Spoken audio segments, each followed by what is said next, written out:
Right, so today I want to do a video on this story, and it's a CBC article that says Canadians are worried about climate change but don't want to pay taxes to fight it. And I guess I'll just kind of get into the article first and then kind of give my thoughts on it, and then I'll read a little bit of it. Canadians are deeply concerned about climate change or are willing to make adjustments to their lives to fight it, but for many people, paying as much as even a monthly Netflix subscription to pay taxes is not one of them. The survey results, the first in a series from a poll commissioned by CBC News and conducted by Public Square Research and Maru/Blue to capture a portrait of the country this election year, found that nearly two-thirds of Canadians see fighting climate change as a top priority. Half of those surveys said they would not shell out more than $100 a year in taxes to fight it, the equivalent to less than $9 a month.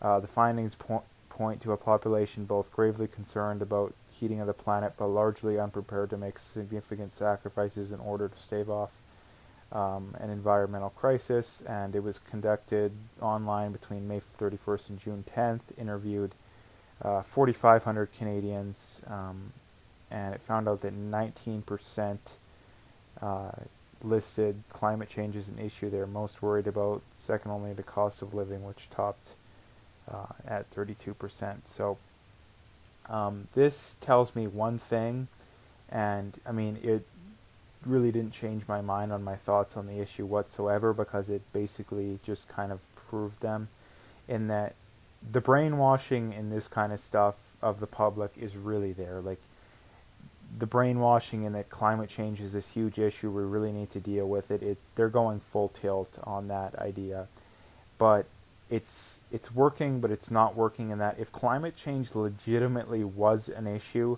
people would be willing to pay money to fight it. Like, if you got diagnosed with cancer tomorrow and it was cancer that was going to kill you, if you don't do something about it, well then, 99% of people would be willing to do whatever it takes, unless they're like, 80 years old or some 90 years old, to do something. Like, if you're 40 or 50 and you get diagnosed with cancer that's going to kill you within a year, if you don't do something to fight it, well, 99% of people are going to fight tooth and nail. So basically, if something's a legitimate issue, then you're going to do something to fight it, right? But if something isn't a legitimate issue, then you're not going to do something to fight it. And all that tells me is that although people have bought into a lot of the brainwashing about climate change, deep down they know that it's not true, or that it's not, happening, whatever you want to say. We know, for one, that the Earth isn't warming. There's actually a slight cooling trend as of late.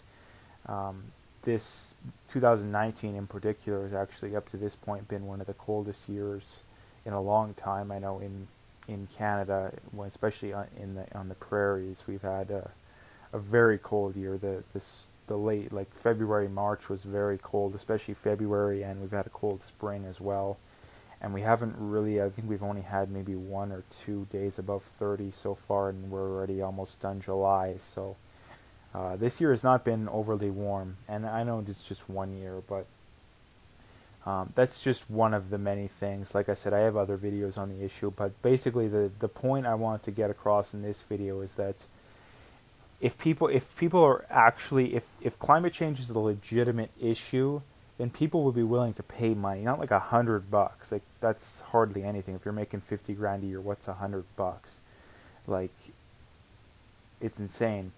And like I said, if it was a legitimate issue, then people would be willing to contribute money towards it. And first of all, even if you, I've said it before and I'll say it again, even if you do think climate change is a legitimate issue, giving the money to the government and letting them to decide what to do is horrible, because government hasn't solved, they haven't really solved poverty. Poverty is, the downtrend in poverty is almost 100% due to the free market and due to technology advances. It's not due to government handouts, basically.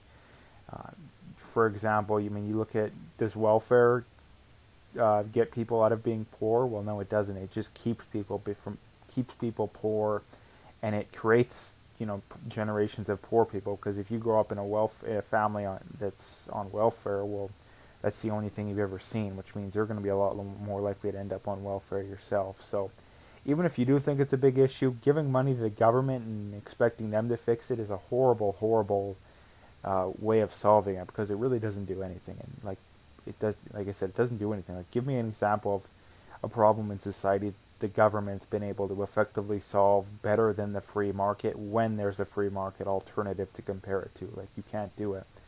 And another example would be, I know it's kind of a little bit of an abstract one, but after Hurricane Katrina and I believe Hurricane Sandy too, uh, Walmart was able to get water into the area faster than the government, because obviously in these scenarios, when there's a hurricane coming, people kind of freak out and they go and they raid the stores and whatnot, and buy up all the water and food and stuff, mainly the water.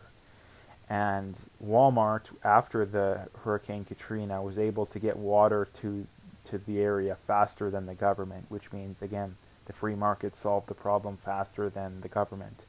So if you're really concerned about this, then that's fine. I mean, I'll disagree with you, but the government isn't going to solve it better than the free market, because if the government's not, they don't really have much an incentive to actually fix the problem. Like, the free market has every incentive to fix the problem, because they won't make money if they don't fix the problem. The government, if anything, has an incentive to keep it going. But there's not really a whole lot more to talk to on this issue. The whole issue of whether or not climate change is happening and whatnot is an issue for another time, and I've made videos on that. But like I said, all this video suggests, or this poll suggests, is that it's just 100% brainwashing. Like, the people have bought into the brainwashing that the public schools and the mainstream media, like CBC, and in the US you got your CNNs and whatnot, that claim that climate change is this huge issue and we need to do a whole bunch to deal with it and stuff. But they know deep down that it's not actually an issue, because if it was, you'd be willing to do everything in your power to deal with it. So, and the other thing too that I would point out, now that I've kind of drilled that topic home, is it really shows just how gullible people are on average, in that they're so gullible that they're not even willing to put their money where their mouth is, basically, because if, like I said, if climate change was a big issue, then you should be willing to pay whatever it takes. And it shows the gullibleness in that people are willing to, I think it's mostly just a social acceptance thing. Like, I think a lot of people know deep down, like, they got to, that it's BS, but they prefer the social acceptance rather than actually dealing with the problem, and maybe being slightly concerned with what's actually going on. But I think that's a topic for another day. I think I've kind of drilled the topic home, so I'll leave it there. If you liked the video, make sure to hit that like and subscribe, and stay tuned for more.